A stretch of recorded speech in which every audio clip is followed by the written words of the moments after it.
حضرت سیدنا عبداللہ بن مسعود رضی اللہ تعالی عنہ آپ یہ روایت کرنے والے ہیں، اور یہ روایت تفسیر روح البیان کے اندر بھی ہے، تفسیر روح المعانی کے اندر بھی ہے۔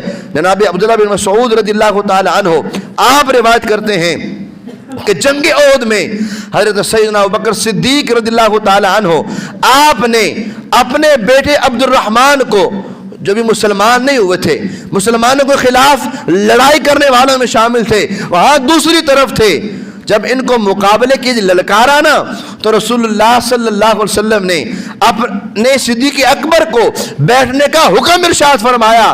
نبی کریم صلی اللہ علیہ وسلم کی بارگاہ میں صدیق اکبر نے عرض کی، یا رسول اللہ صلی اللہ علیہ وسلم مجھے اجازت دیجئے، میں کفار کے اول دستے سے جا کر مقابلہ کرنا چاہتا ہوں، ان کے ساتھ لڑائی کرنا چاہتا ہوں۔ سرکار دو عالم صلی اللہ علیہ وسلم نے جو جملہ ارشاد فرمایا وہ آپ کی شان میں بڑا کمال کا جملہ ہے۔ سرکار نے فرمایا کہ اے ابو بکر صدیق، ابھی تم وہاں نہ جاؤ، ابھی اول دستے سے جا کر تم لڑائی نہ کرو، جہاد نہ کرو، ابھی تم رک جاؤ، ہمیں تمہاری بڑی ضرورت ہے، ہمیں تمہاری بہت ضرورت ہے، ابھی تم رک جاؤ۔ سرکار دو عالم صلی اللہ علیہ وسلم نے ارشاد فرمایا، اور تمہیں معلوم نہیں کہ میرے نزدیک تمہاری حیثیت بمنزلہ آنکھ اور بمنزلہ کان کے ہے۔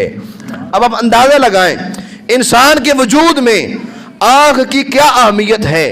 اگر کسی کی آنکھ نہ ہو وہی بتا سکتا ہے کہ آنکھ کی اہمیت کیا ہے۔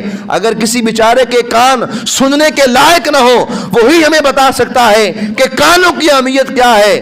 قصہ مختصر یہ ہے کہ ہمارے جسم کے اندر آنکھ اور کان بڑی ضروری چیزیں ہیں، ان کے بغیر جسم مکمل نہیں ہوتا۔ سرکار فرمایا کہ اے ابو بکر تمہیں معلوم نہیں کہ تم میرے نزدیک بمنزلہ کان اور بمنزلہ آنکھ ہو، میرے لیے بڑے ضروری ہو۔ سرکار نے اس طرح صدیق اکبر کی شان بیان فرمائی۔